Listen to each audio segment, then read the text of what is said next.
up to 250 migrants deported from the United States. Now, the agreement was first signed in Kigali in June, and the U.S. has already sent an initial list of 10 people to be vetted.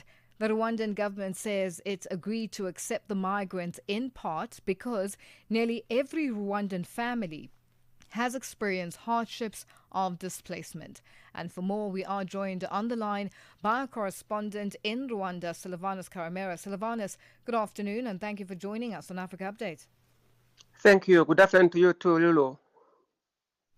Now, what does this agreement entail? And what are some of the in terms of the challenges that Rwanda or some of the areas in terms of the vetting process that Rwanda has put in place to make sure that they have the right kind of people, I guess, coming to their country?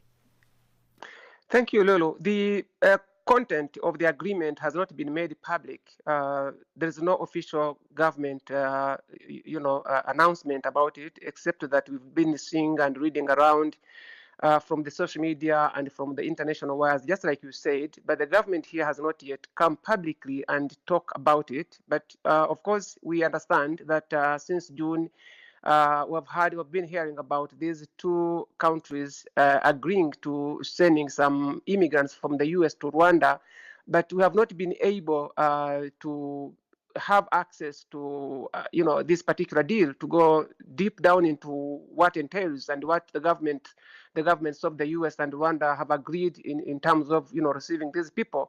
But clearly, just like you said, we have seen the spokesperson for the government here, Yolandi Makoro, talking to different international news wires, specifically with Reuters, confirming that Rwanda is, poised to receiving about 250 migrants from the U.S.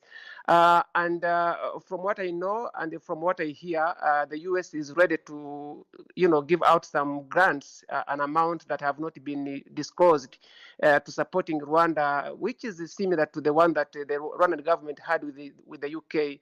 So I would say that. The story is there. The government has been saying about it, but we have not been really getting the public information from the government spokesperson here in Rwanda. But of course, people are talking about it. And from those two people that have been speaking to this morning, people are very skeptic because these are people whose history have been complicated in the U.S. Some have been convicted to serious crimes, and some of others there have been entering illegally into the U.S. So people are wondering, why does a rich country like the U.S. actually sending in people whose tracing history is not that good? So it's kind of a debate which is not public. It's like one-to-one discussions or one-to-many discussions, but it's a story that is going around in the town here.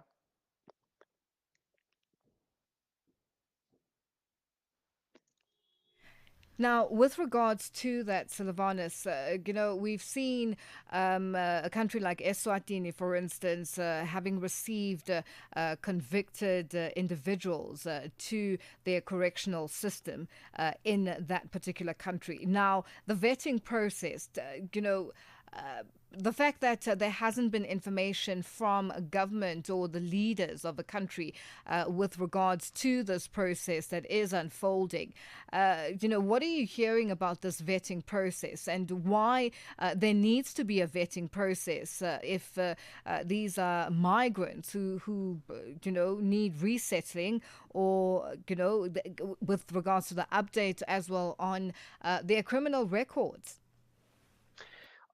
Thank you, Lulu. What I know, Rwanda has enhanced its technological, setting in terms of verification of any person who enters Rwanda. That one, we don't have any problem, or people don't have a problem with it. But even the spokesperson for the government spoke about it, saying that each of individuals who will be, taken to Rwanda will be subject to cross-check and, tracing the history of this person.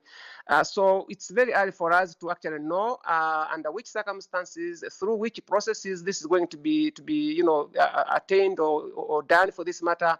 But what I know, Rwanda is ready because I mean the infrastructure are already there. Because you remember 3 years ago or so years ago, we had similar deals with the US. I mean, with the UK, which came to an end with the current government in the UK and Prime Minister Keir Starmer, which suspended everything. But the suspension came after Rwanda had already even gotten money from the UK.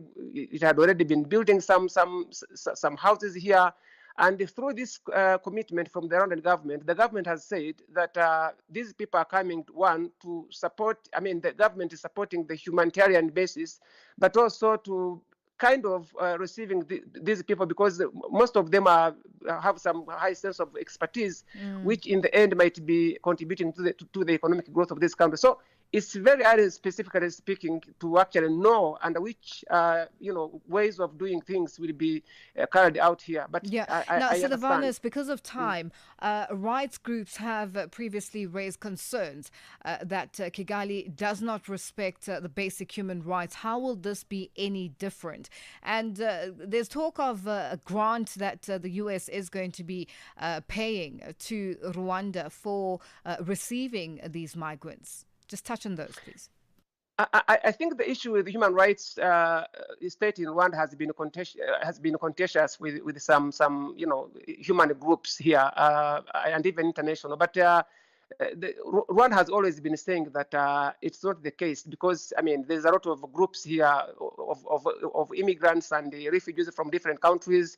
You can mention Libya, Sudan, Afghanistan, DRC, Burundi, and other countries that have been here for quite some time, for a lot of decades.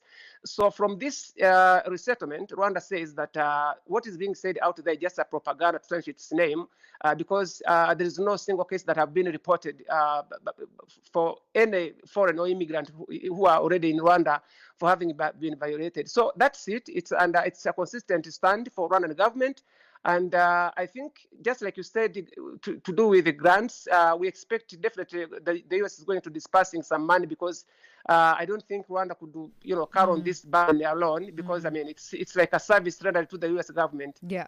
Well, Sylivanus, we'll leave it there for today. Thank you for joining us on Africa Update. Thank you, Lulu. That's our correspondent in Rwanda, Sylivanus Karamera, joining us on the line. It is 12:16 Central African Time. Africa Update.